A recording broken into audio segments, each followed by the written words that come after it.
The teacher installed cameras in the school. Everyone thought he was just weird, until one student uncovered the terrible truth. I never liked the computer science room. It was too quiet, too dusty, and the air was like a storage room. The teacher, 40 years old in a worn jacket and with his eyes always downcast, always carried around an old camera. He said he was taking pictures for the school archive. Only no one ever saw these photos. One day my friend Seryoga found a small camera in the ventilation in the locker room. He thought it was hidden security. Then he took out a flash drive, plugged it into the computer, and his breath caught. There were dozens of videos, without sound, just shots of children changing clothes, sitting, crying, hugging. Everything seemed to be filmed furtively, on the sly. We went to the head teacher. She seemed scared. She said she would figure it out. She took the camera. The next day she was gone, and Seryoga transferred. Without explanation, just disappeared. Phone switched off, profile deleted. Parents were told family circumstances. Then I started looking myself. I found a hidden folder on the school server. Inside were dozens of files, dates, names, notes. Who is friends with whom? Who is in conflict? Who is lonely? Who is in a vulnerable state? This was not just a shoot. This was a dossier. I showed it to my father. At first, he did not believe it. Then, he just got up and called the police. The teacher was arrested silently. He did not resist, did not complain, as if he was waiting. And yes, he was smiling. A couple of days later, a psychologist came to us. We were given a digital security lesson. They said that now everything was under control. Only no one explained why in the old school photo, taken several years ago, he is standing in the background, although he was not at school then.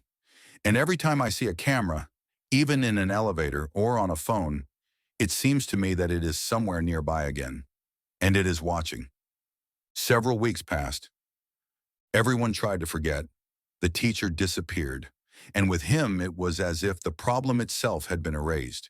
His office was closed, his laptop was confiscated, the stands in the hallway were updated, and whenever I tried to ask a question, the principal would simply say, "The conversation is over. Everything is calm at school." But it was not calm. One Monday when I entered the classroom, I noticed, in the upper corner, in the darkest one, where the ceiling cable breaks, a red dot was blinking again, small, like a pulse. I squinted, but it did not have time to blink again. It was gone. Or did it seem to me? 2 days later, Lisa returned, a girl from the parallel class who had disappeared last year. Then they said that the family had left, and now she just appeared, without warning. She sat down in her seat. The teachers did not explain anything. She was different, silent, empty, looked at the point. My friends and I decided to talk to her. We came up to her during recess and said, "Liza, how are you? Where have you been?" She turned her head as if it took her forever and whispered, "He's watching, even now. Just smile. They're checking your reaction." "Who?" I asked. But Liza had already turned away, as if we weren't there. The next day, Diamond disappeared, the one who was the first to discuss this whole story in the chats. His parents wrote in the parent chat, he left for a competition, but he hated sports, and he never came to school again. I went into the old folder on the server. It appeared again.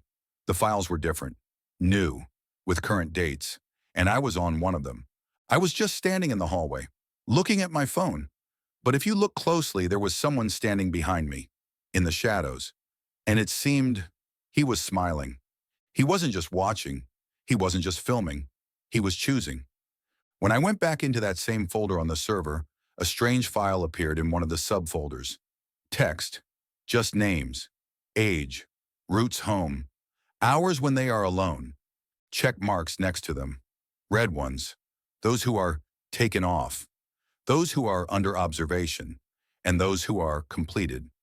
Completed. This word was next to Seryoga and to Lisa. And then I saw, I was there, only without a check mark, for now. I started noticing. In the evenings, someone was following me. At first, just a silhouette in the reflection of a shop window. Then my footsteps behind me when I returned home. The phone started picking up other people's Bluetooth devices with names like Canon_785, Recbox42. He was watching, always, even after the arrest. Or he wasn't arrested at all. I tried to tell my parents. They said it was all paranoia. They even suggested turning off the internet for a week. But one day my father whispered when my mother went to the kitchen, "They called me. They said not to disturb me. Otherwise, the photos will go online. You know what they mean." The next day, another student disappeared. The news was silent. The school said, "Moving, urgent, personal." And I found his name in the file, with a check mark and with a note, "Completed successfully, object number 17. Then I realized he was coming back, or he never left. And then I got a letter, a real one on paper, without a stamp. There was a map and a mark, a park outside the city, time 3:24 a.m., and just one inscription: "Either you will learn the truth, or you will become the next entry." The letter smelled of dust, of old paper, like from a library where no reader had set foot for a long time. On the yellow sheet of paper, a neat cross, the meeting place. The time was 3:24. Not a single unnecessary word, no signature, no threats. But the threat was in the silence itself. I knew I had to go. It was madness, of course. But sitting at home knowing that you were on the list was even worse. The park was outside the city, abandoned, with broken swings, foggy lanterns, and a pond that smelled of iron.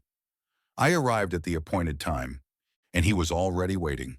But it was not him, not the same teacher. It was a different person, or not quite a person. He was wearing the same raincoat, the same glasses, but his face seemed strained, too smooth, without wrinkles but with the weariness of centuries. "You came," he said, "so you want to know. Who are you? It doesn't matter. The important thing is that you are now part of the experiment." I squeezed the flash drive in my pocket. It contained all the data. I thought, I'll hand it over now, run away, call the police. But he grinned. "Your flash drive is empty. We downloaded what we needed a long time ago. We wanted to see how quickly you would figure it out, how you would react. You're doing well." I pulled it out, and indeed, empty. 0 bytes. Only one file appeared right before my eyes. "You've completed 3 out of 5 stages. 2 more to go." "Some kind of game?" I asked. He didn't answer. He just handed me an envelope. I opened it. There were photographs. Old. The colors were faded. School corridors, offices, children's faces. But almost all of them had the same silhouette. Somewhere in the reflection. Somewhere in the depth of the frame. Somewhere. Right in the center. And it was him. The last picture was of my room, and I'm sleeping. And next to me, in the chair, he is. I stood up. I ran. Through the undergrowth. Through the darkness. I ran to the road, caught a taxi, didn't say a word. I came home. I locked myself in. My father was sleeping. My mother, too. Everything seemed calm, but on the kitchen table there was a new envelope. No name. No stamp. I opened it. Inside, a voice recorder. I pressed play. The teacher's voice. Quiet. Emotionless.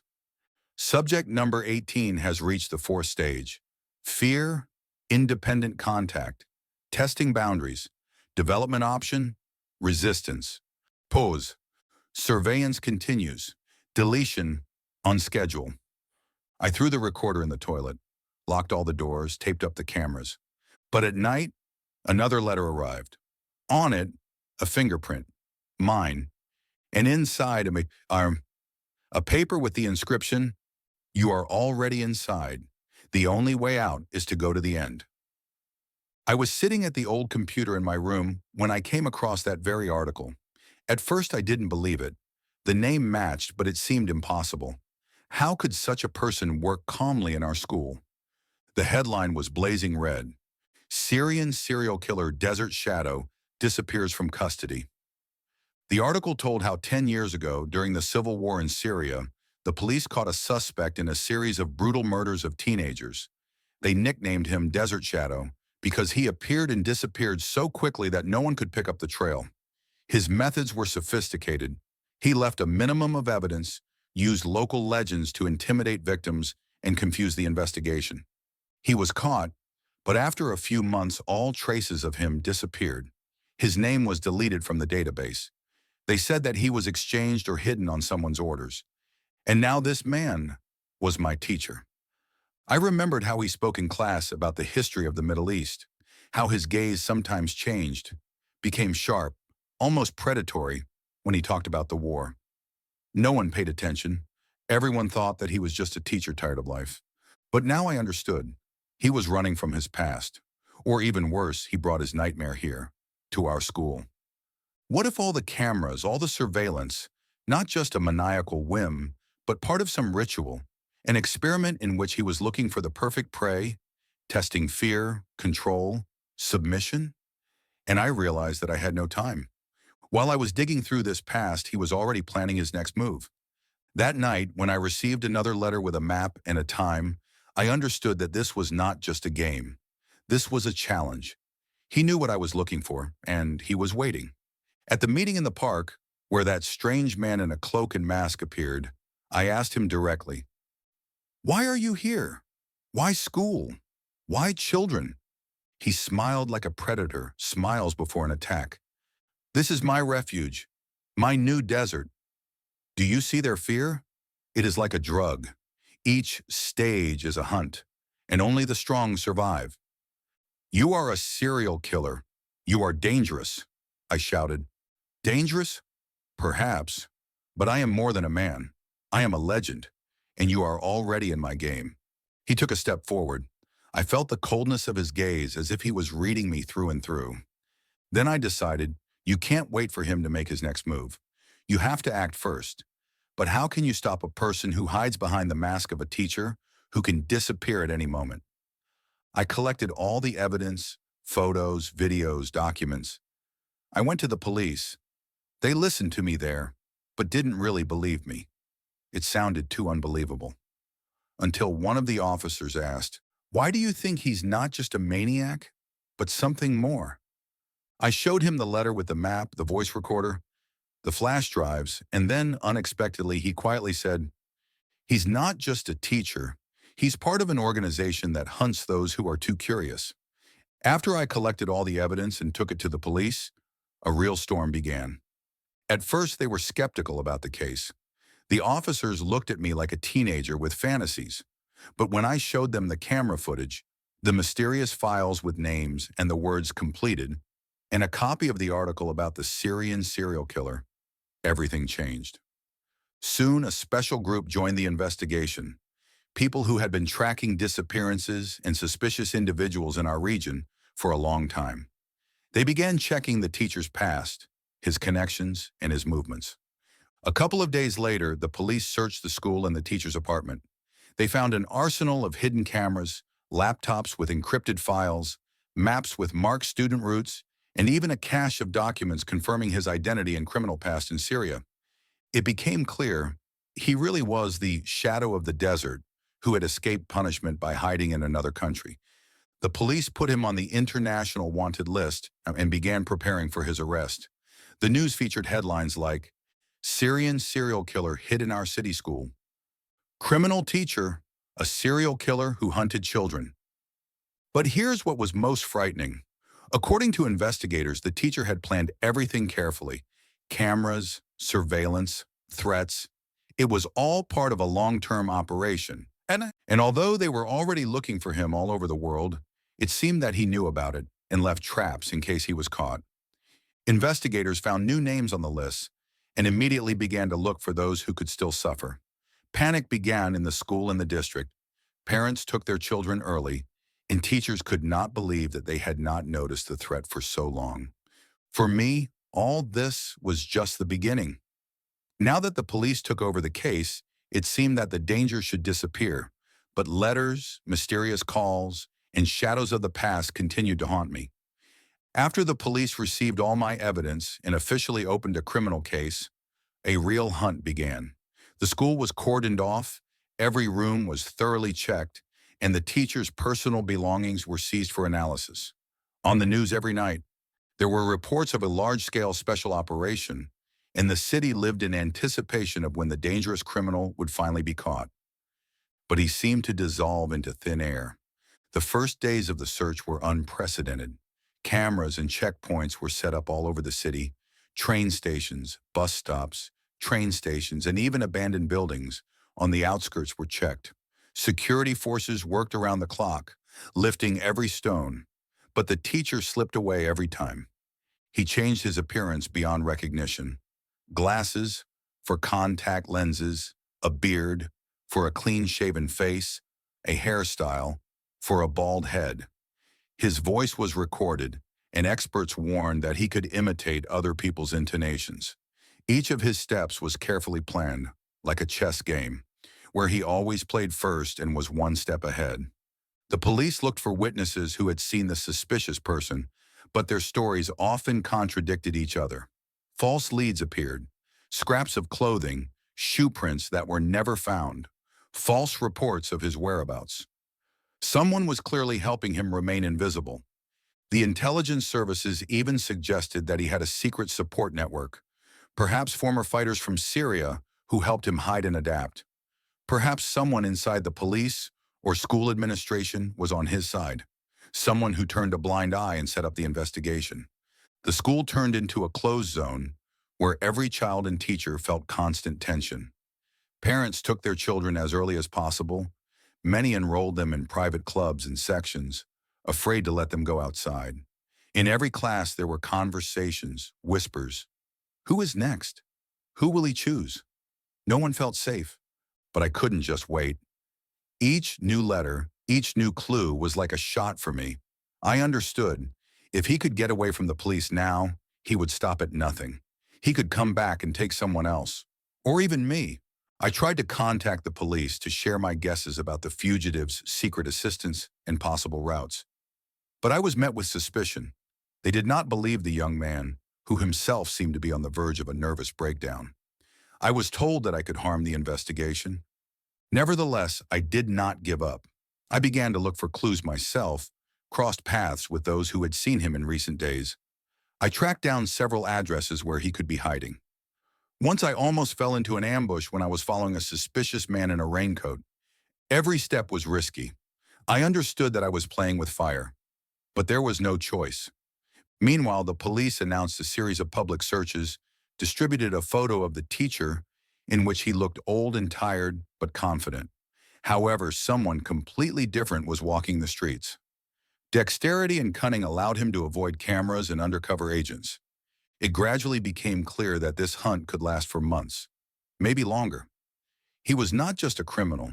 He was the shadows that hunted in the night, leaving only fear in their wake. The police decided to step up the search and called in a professional team with search dogs. The best of the best. The dogs were specially trained to find people in the most impassable places: dense forests, abandoned buildings, wastelands, and abandoned underground utilities. Patrols combed the area with them several times a day. However, it was all in vain.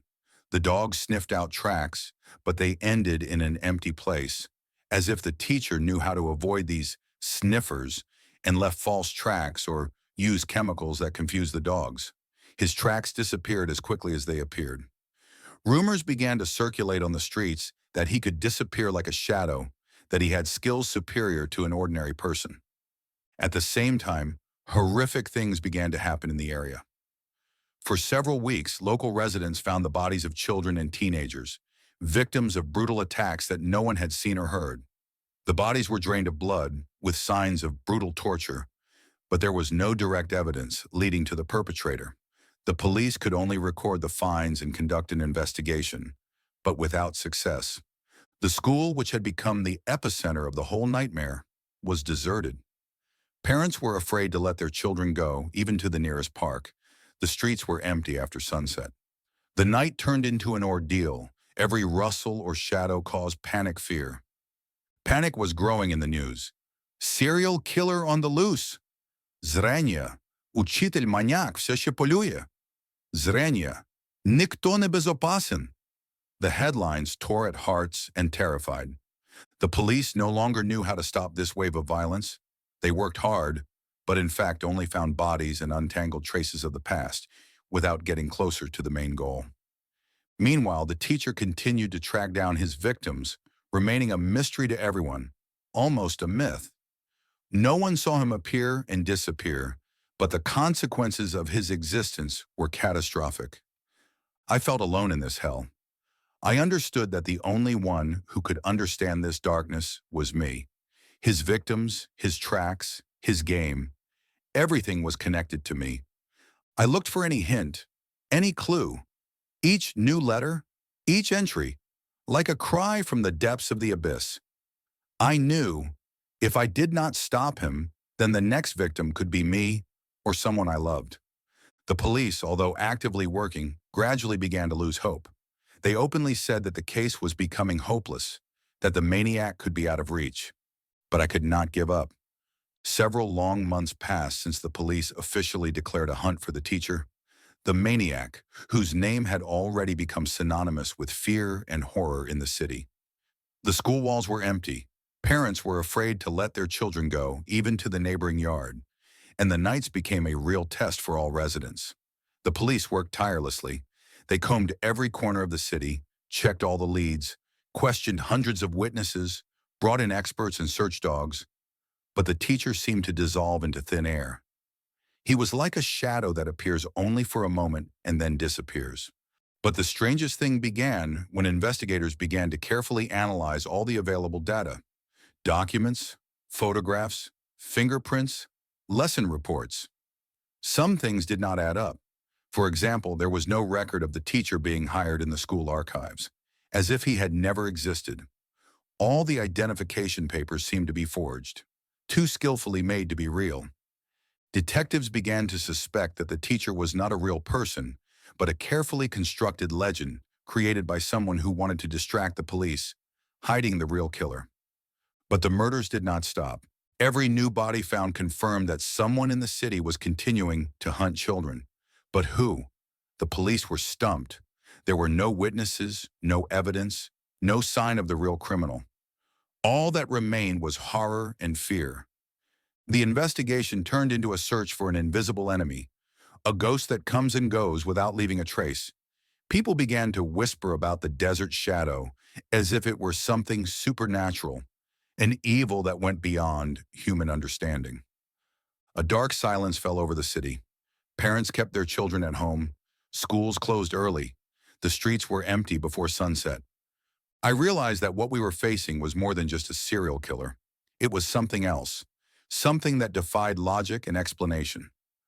I continued to gather information, trying to understand who is behind these horrors, and do I have a chance to stop it? Deep down, I knew, as long as this shadow exists, no one will be safe. And perhaps the only way to win is not to look for a person, but to unravel the mystery that lies behind this legend. The investigation continued, and each new step only complicated the situation. The police were sure that they were about to catch the culprit, but bodies continued to be found, and the tracks led nowhere. Then one of the experienced detectives noticed strange behavior in a colleague, a new employee who had only recently joined the investigation team. He was always too interested in the case, too actively trying to direct the investigation in a certain direction, and in every possible way, avoiding answering uncomfortable questions. Gradually, the truth began to emerge. This man was a hired killer who had infiltrated the police to cover up his crimes and confuse the investigation. He killed children, carefully arranging evidence so that the accusations fell on a mythical teacher maniac. He skillfully used access to cases, manipulated information, slipped false evidence, and even destroyed real traces that could lead to him. When the revelation came to light, it was a real shock for everyone. No one expected that evil was inside the police itself. Now the city was gripped by a double horror: an unknown killer on the loose and a traitor among those who were supposed to protect. The police launched an internal investigation, but suspicion and fear were already rotting in every corner. People did not know who to trust. I understood. The game had become much more dangerous. To stop the real killer, I had to go to extreme measures and look for allies among the most unexpected people. This hired killer did not just work inside the police. He perfectly pretended to be one of them, in uniform with an ID, with full access to the case materials. No one suspected that among those who were supposed to catch the criminal himself was hiding. He skillfully played the role of a conscientious investigator. He showed up at meetings, asked questions, gave advice, steered the investigation in the wrong direction. His speech was convincing, his manners were impeccable, and his smile was friendly and inviting. His colleagues saw him as a reliable comrade, and I was the only one who sensed something was wrong. His close attention to the case and his desire to control every step of the investigation seemed too intrusive. He hid in the shadows of the system, used his official powers to destroy evidence and pursue his own goals. He knew how the police worked, how to confuse the investigation, and how to avoid suspicion. Every time it seemed that the case was starting to move forward, he intervened, planted false evidence, deleted the real ones, and created new versions. He is a hunter in someone else's skin. And while the police were looking for a mysterious maniac teacher, the real killer continued to kill, right under the noses of those who were supposed to stop him. Understanding this made my heart clench with horror.